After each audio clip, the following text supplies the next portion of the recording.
5 seconds. Start.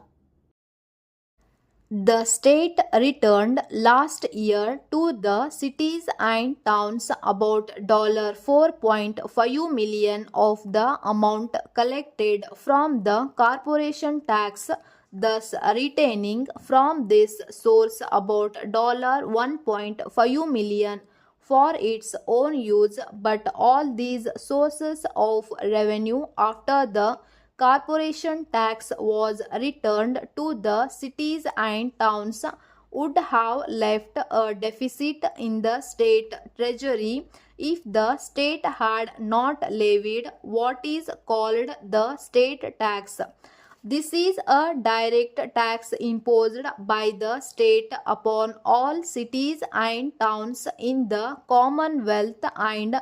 amounted last year to $3.5 million, levied on the basis of the value of property in the various cities and towns. Boston paid the largest state tax last year, amounting to $1.26 million, and Gay had $35, the smallest. This state tax is added to the regular town or city and county tax, so that last year everyone who paid a tax on $1,000 to the city of Boston paid $13.20 for municipal purposes, 90 cents for county purposes, and $1.70 for state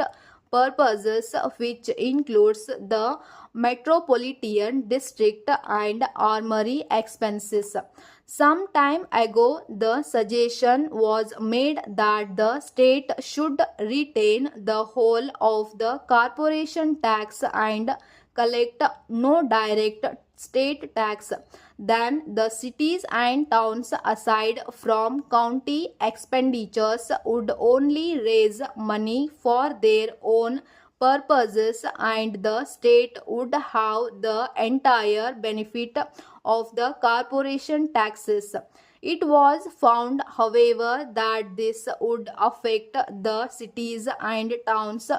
to so large an extent that the Special Committee on Taxation of the legislature, which has been investigating the subject during the summer, has proposed a compromise and